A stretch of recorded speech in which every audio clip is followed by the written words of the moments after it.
성도 여러분들 안녕하십니까? 오늘 이 시간은 히브리서를 살펴보는 마지막 시간입니다. 짧은 시간이라 히브리서를 세밀하게 다룰 수는 없었고 히브리서의 흐름을 살펴볼 수 있는 그런 좋은 기회였다고 생각이 됩니다. 하늘 성소에서 봉사하시는 그리스도의 모습을 오늘도 찾게 되시는 여러분들이 되시기를 간절히 바랍니다. 오늘 본문의 말씀은 히브리서 12장 1절과 2절에 있는 말씀입니다. 너무나 유명한 말씀이죠. 이러므로 우리에게 구름같이 둘러싼 허다한 증인들이 있으니 모든 무거운 것과 얽매이기 쉬운 죄를 벗어버리고 인내로써 우리 앞에 당한 경주를 하며 믿음의 주요 또 온전케 하시는 이인 예수를 바라보자. 이 말씀을 읽다 보면 두 가지 단어가 눈에 띕니다. 바로 인내와 믿음입니다. 오늘 우리가 살펴보는 히브리서 11장부터 13장까지의 내용에서 우리가 깊이 고려해야 할 교훈이 바로 이 두 단어 속에 들어 있습니다. 예수 그리스도를 대제사장, 하나님 나라의 왕으로 모시고 살아가는 사람들에게 꼭 필요한 덕목이 바로 인내, 믿음이라고 그렇게 소개하고 있는 것입니다. 믿음과 인내에 대해서는 바울이 히브리서 10장 마지막 부분에서부터 그것이 제시되고 있습니다. 이렇게 전개해 나가는 것이 바로 히브리서의 이 특징입니다. 히브리서 10장 35절부터 39절에 있는 말씀을 보시겠습니다. 그러므로 너희 담대함을 버리지 말라. 이것이 큰 상을 얻게 하느니라. 너희에게 인내가 필요함은 너희가 하나님의 뜻을 행한 후에 약속하신 것을 받기 위함이라. 잠시 잠깐 후면 오시리가 오시리니 지체하지 아니하시리라. 나의 의인은 믿음으로 말미암아 살리라. 또한 뒤로 물러가면 내 마음이 그를 기뻐하지 아니하리라. 우리는 뒤로 물러가 멸망할 자가 아니요 오직 영혼을 구원함에 이르는 믿음을 가진 자니라. 이렇게 10장의 마지막 부분에서 11장에서 시작할 새 내용에 대해서 이렇게 미리 말하고 있는 것입니다. 이게 바울이 히브리서 내내 내용을 전개해가는 방식이었습니다. 바울은 다음 주제로 넘어가면서 그 직전 부분에서 그 다음 주제를 그렇게 제시하고 다음 주제로 넘어갑니다. 그렇게 우리가 따져보면 히브리서를 네 단락으로 구분할 수가 있습니다. 히브리서 1장과 2장은 예수님의 왕권과 신성에 대한 이야기를 천사와 비교하면서 전개하죠. 그리고 2장 마지막 부분에 가서 예수님이 대제사장 되심을 언급합니다. 그리고 이어지는 히브리서 3장부터 7장까지에서 대제사장 되시는 예수님에 대해서 논증하고 7장 후반부 마지막 부분에서는 성소 봉사의 변화에 대해서 언급합니다.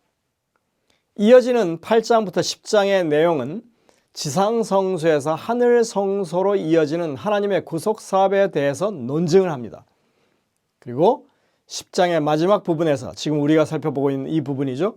그러므로 우리가 담대한 믿음과 인내를 가져야 한다고 강조하면서 마무리를 하죠. 그리고 11장부터 13장에서 그리스도의 하늘성소 봉사를 이해한 하나님의 백성들이 어떠한 믿음을 가져야 할 것인지 어떻게 살아야 할 것인지를 권면하면서 곧바로 믿음과 인내를 아주 풀어서 설명하는 그런 내용으로 구성되어 있는 것입니다. 바울은 10장 마지막 부분에서 그러므로 너희 담대함을 버리지 말라고 권하고 있습니다. 여기서 말하는 담대함은 믿음의 담대함을 가리킵니다. 하늘로 승천하셔서 하늘 성소에서 우리를 위해 중보하시고 구원 사역을 펼쳐오고 계신 예수님, 우리 눈으로 확인되지는 않지만 말씀을 근거로 해서 확고한 믿음을 가져야만 그것을 우리가 바라볼 수 있기 때문에 우리에게 담대한 믿음이 필요하다고 말하고 있는 것입니다. 여기에서 담대함이라고 하는 이 단어는 매우 중요한 의미를 가지고 있습니다. 헬라어로 파로레이시아라고 하는 단어인데 이것은 민주주의 사회에서 아주 중요한 요소로 꼽힙니다. 이 단어는 다음에 세 가지 의미를 갖습니다. 첫 번째, 모든 것을 말할 수 있는 자유 또는 권리. 두 번째, 진리에 대한 열린 마음. 세 번째, 대담함, 솔직함, 그리고 담백함, 이런 의미가 담겨져 있습니다. 고대 헬라 철학자들에게 있어서 이 단어는 아주 중요했습니다. 그들은 이것을 그 자신들의 삶의 원칙으로 삼았다고 전해지고 있습니다. 솔직하게 말하는 것, 바로 그런 의미입니다. 이것은 마음의 솔직함과 개방, 말의 개방, 언론 자유와 같은 그런 의미가 담겨져 있습니다. 남김없이 솔직하게 다 말하는 것입니다. 감추지 않고 속이지 않고 자기 자신을 드러내는 그런 것입니다. 여기서 중요한 것은 그 내용의 진실이었습니다. 마음의 진실함, 진리가 확실하기 때문에, 그래서 거기에 대한 확신이 있기 때문에 담대할 수 있다고 하는 것입니다. 히브리 본문에서 하나님께서 성소를 통하여 어떤 구원의 섭리를 펼쳐 계시는지 그것을 이해하고 확신하고 그 확신 때문에 있는 그대로의 진실을 사람들에게 알리는 그런 담대함, 그러한 믿음의 담대함이 여기서 중요하다고 권고하고 있는 것입니다. 여러분들, 성소의 진리를 이해하면 하나님의 구원 사역에 대한 더 확실한 인지와 공감이 생기기 때문에 사단은 성소의 진실을 사람들이 깨닫지 못하도록 하는데 총력을 기울여 왔다고 하는 것을 우리가 알아야 합니다. 지난번에 말씀드렸듯이 그것이 바로 다니엘서 8장에 나오고 있는 2300주야의 예언이 가지고 있는 의미라고 하는 것입니다. 다니엘 8장에서는 성소의 봉사를 매일 드리는 제사와 2300주야의 끝에 있을 성소 정결로 구별해서 설명합니다.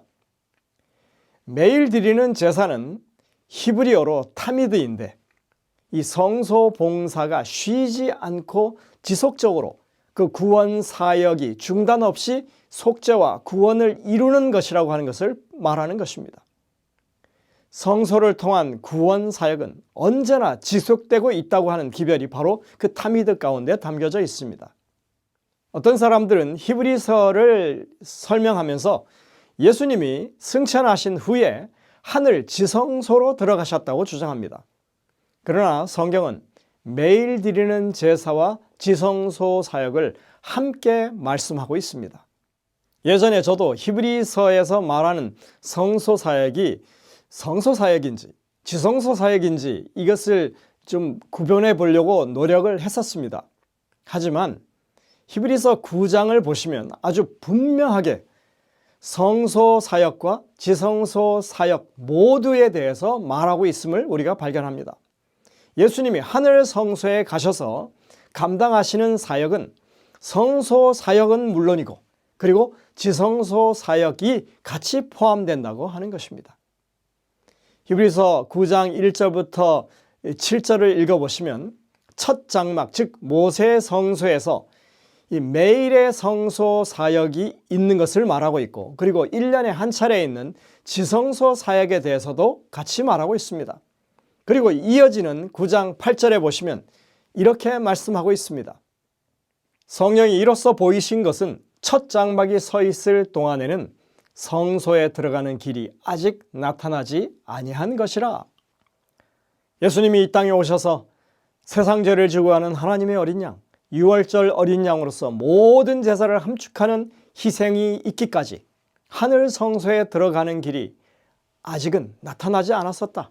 그러나 이제 예수님이 오셔서 그 일을 이루셨기 때문에 하늘 성소 봉사의 길이 열렸다. 근데 이것을 바울은 성령이 깨우쳐 주신 교훈이라고 말합니다.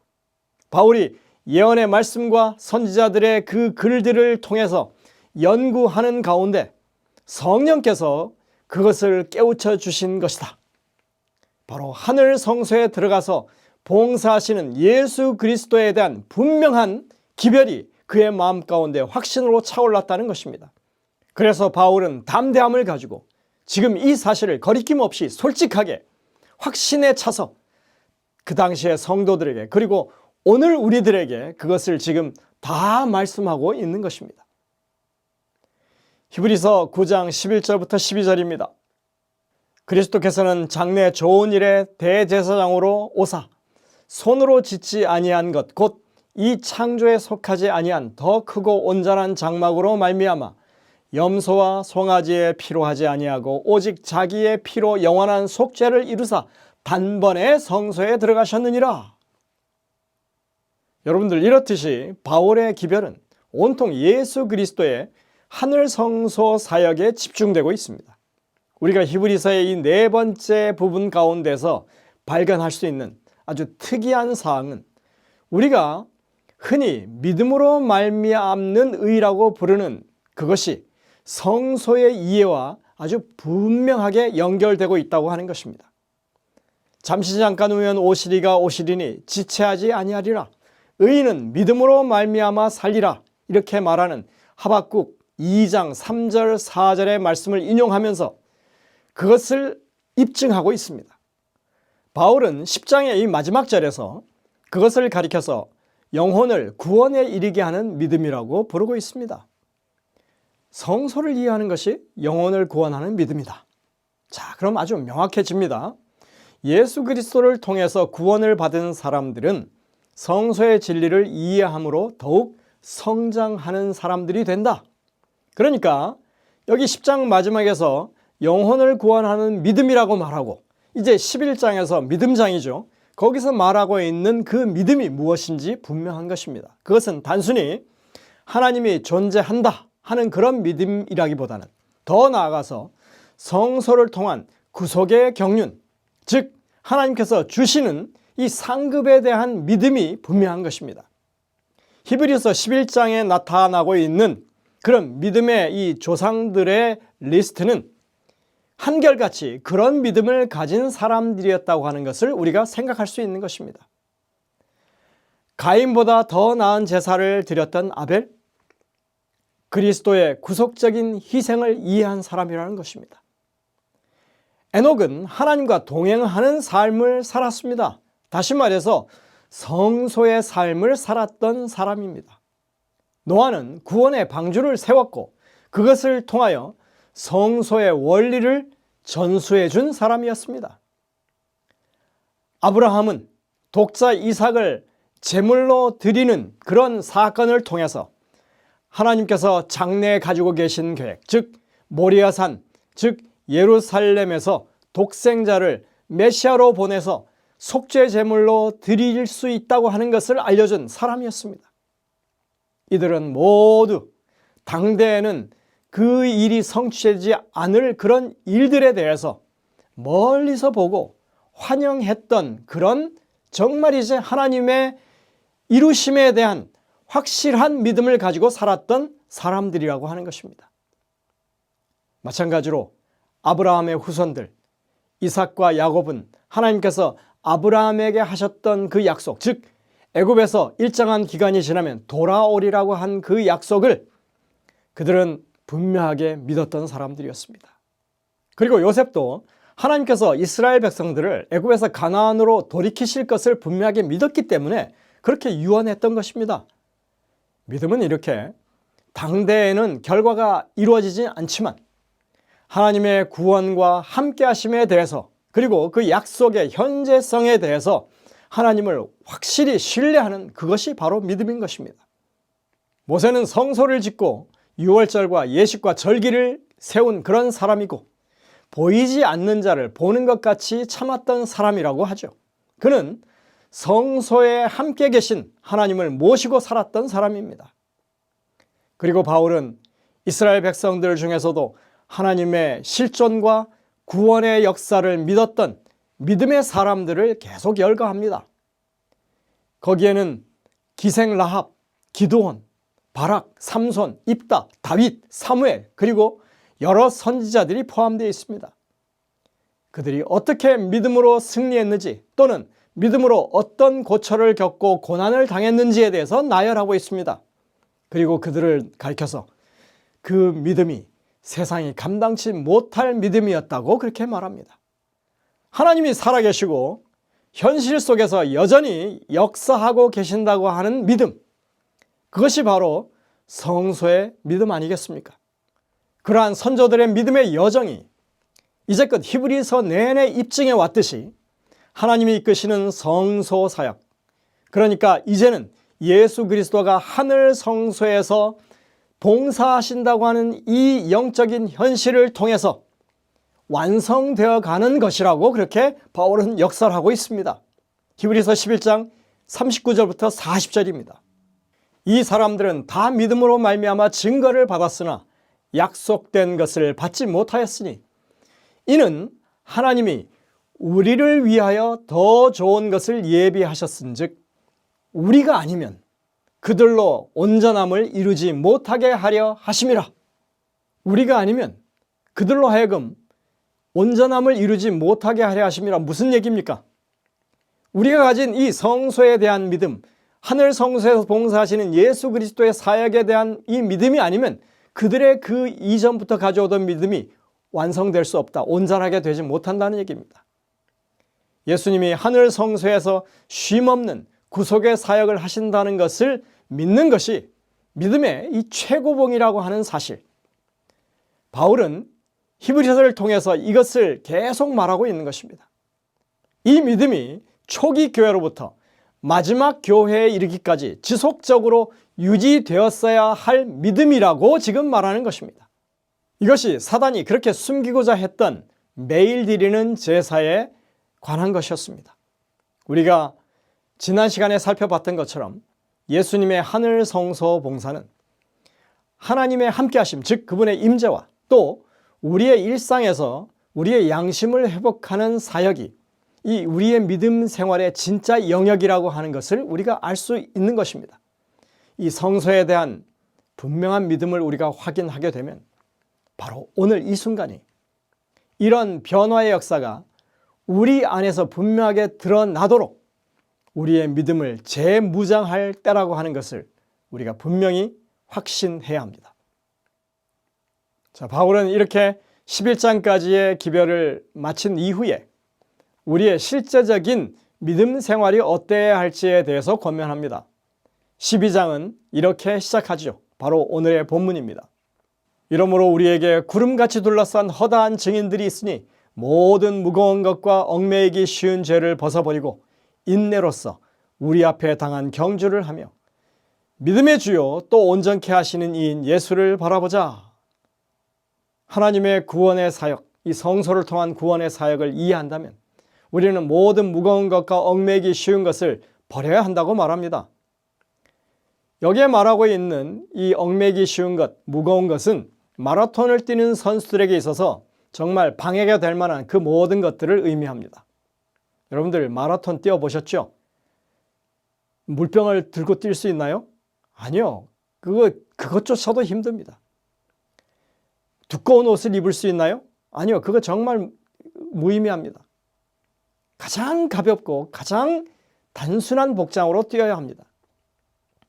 무거운 것과 얽매기 쉬운 것, 이 신약에서 이 두 단어는 여기서만 단 한 번 사용된다고 합니다. 우리 믿음 생활을 방해하는 정말 뿌리 깊은 그런 장애 요소, 또 습관적인 나도 모르게 그냥 튀어나오는 그런 장벽들을 말하는 것입니다. 예를 들어서 자만과 교만 같은 것은 우리 신앙에서 치명적인 그런 요소들입니다. 그리고 게으름과 이기심, 누구나 다 그냥 잘 버리지 못하는 습관적인 장애들입니다. 개인적인 차가 있긴 하지만 그것들은 우리에게 정말 고질적이고 이 만성적인 그런 요소들인 것입니다. 우리는 그러한 것들을 극복하기 위해서 계속해서 정말 끊임없이 노력해야 한다고 하는 그런 말씀이 지금 여기 주어지고 있습니다. 성소 진리는 그리스도의 신앙의 격조를 높이는 것입니다. 아무나 쉽게 이해하지 못하는 그런 진리입니다. 그래서 우리는 더 신중하게 연구하고 확신을 가지도록 그렇게 노력해야 할 사안인 것입니다. 우리가 그것을 깨달으면 깨달을수록 하나님의 임재를 애녹만큼이나 더 분명하게 현실적으로 받아들이게 될 것이고 우리의 양심도 깨끗하게 되는 그런 결과를 우리가 경험하게 될 것입니다. 모든 믿음의 선조들이 그랬던 것처럼 이 신앙에는 인내가 필요합니다. 성소를 이해하는 신앙은 인내가 필요한 것입니다. 왜냐하면 하나님께서 장구한 이 죄악의 역사를 통해서 지금까지도 천천히 하루하루 이루어 오고 계시는 구원 사역이 바로 이 성소에 관한 믿음이기 때문에 그렇습니다. 그리고 인내라고 하는 말 속에 숨겨진 것은 이 사역이 우리의 양심을 다루는 사역이기 때문에 하나님의 징계조차도 우리에게 유익을 준다고 하는 것을 당연하게 받아들이는 그런 믿음을 말하는 것입니다. 히브리서 12장 10절부터 11절에 이렇게 말합니다. 그들은 잠시 자기의 뜻대로 우리를 징계하였거니와 오직 하나님은 우리의 유익을 위하여 그의 거룩하심에 참여하게 하시느니라. 무릇 징계가 당시에는 즐거워 보이지 않고 슬퍼 보이나 후에 그로 말미암아 연단받은 자들은 의와 평강의 열매를 맺느니라. 우리의 삶의 열매를 맺게 하시는 그런 하나님의 징계. 엘렌 화이트는 기사에 이렇게 기록하고 있습니다. 하나님의 강력한 검, 곧 진리로 말미암아 우리는 세상의 채석장에서 꺼내어 주님의 작업장으로 옮겨졌다. 이는 우리를 하나님의 성전에 둘 준비를 하시기 위함이다. 이 과정에서 정과 망치가 반드시 사용되고 다음에는 연마가 이루어진다. 이 은혜의 과정을 거스르지 말라. 여러분은 아직 많은 작업이 필요한 거친 돌일 수 있다. 하나님께서 여러분을 계획하신 자리에 두도록 준비시키기까지 많은 다듬음이 필요하다. 하나님께서 시험이라고 하는 정과 망치로 여러분의 성품의 결함을 깎아내신다고 해도 놀라지 말라. 이 일을 이루실 수 있는 분은 오직 하나님뿐이다. 그리고 분명히 믿으라. 하나님께서는 쓸데없는 한 번의 두드림도 결코 가하지 않으실 것이다. 구원받은 사람들이라면 하나님의 나라에 적합하게 되기 위해서 다듬어질 필요가 있습니다. 그 일을 주님이 지금 직접 하신다고 말합니다.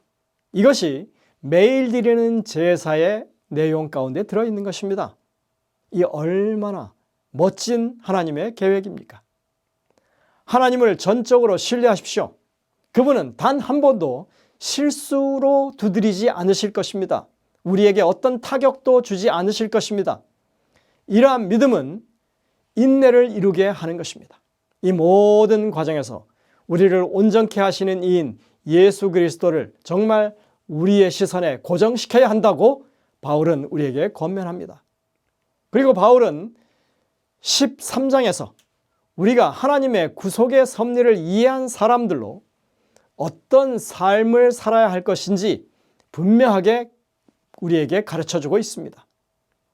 형제 사랑하기를 계속하라. 바울의 모든 권면은 이 한마디에 함축되어 있습니다. 이 뒤에 나오는 모든 권면들은 이 말을 확장시킨 것입니다. 손도접하기를 힘쓰라. 여기에는 이방인과 객이 포함됩니다. 학대받는 사람들을 돌아보라. 그리고 배우자를 존중한다면 간음하지 말라. 돈을 사랑하지 말고 그리고 자족하는 마음을 가져라.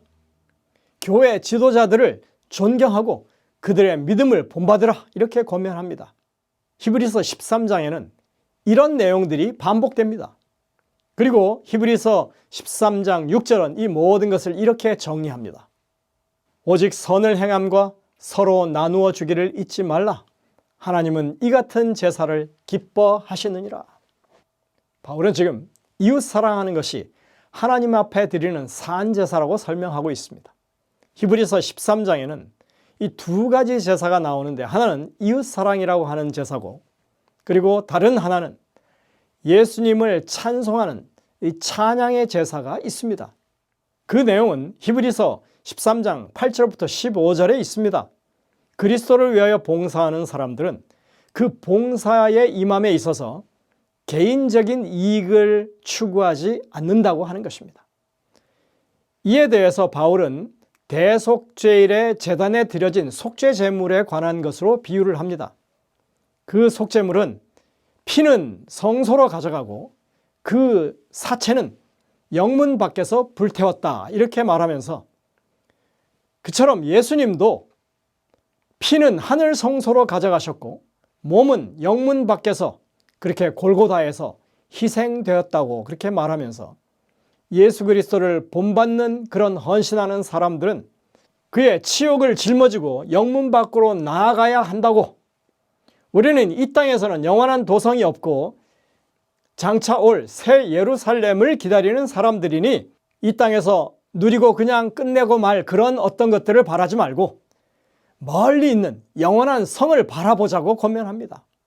우리는 이 기다림 속에서 항상 예수님을 높이는 그런 찬송의 제사를 드려야 한다고, 그것이 하나님께 드려야 할 하나님이 기뻐하시는 제사라고 그렇게 우리에게 권면하는 것입니다. 믿음의 담대함 그리고 인내, 히브리서가 마지막으로 강조하고 있는 그리스도인의 삶의 덕목입니다. 성소 진리의 핵심, 우리와 함께 하시는 하나님, 우리 삶의 변화를 이루시는 주님. 그래서 우리는 항상 두 제사, 이웃사랑이라고 하는 제사, 이것을 삶의 열매라고 우리가 말할 수 있고, 예수님을 찬양하는 찬양의 제사, 이것은 입술의 열매라고 하시오. 지금도 이 일을 이루기 위해서 우리를 위하여 하늘 성소에서 봉사하시는 예수 그리스도를 바라보고 정말 우리의 삶으로, 우리의 입술로 하나님께 진정한 산제사를 드리는 성도들이 되시기를 간절히 축원하면서 말씀을 드리겠습니다. 기도하시겠습니다.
하늘에 계신 아버지 하나님, 참으로 우리에게 가르쳐 주시는 이 성소의 진리가 얼마나 우리의 삶을 복되게 하는 것인지 다시 한번 깨닫게 하시니 감사드립니다. 저희들로 하여금 정신을 차리고 하나님의 기별에 담대함을 가질 수 있도록 도와주시고, 우리가 더욱더 하나님의 말씀을 깊이 깨닫고 그것을 이해함으로 다른 사람들에게도 이것을 진리를 분명하게 전할 수 있는 저희 모두가 될 수 있도록 인도하여 주옵기를 예수님의 이름으로 간절히 기도드립니다. 아멘.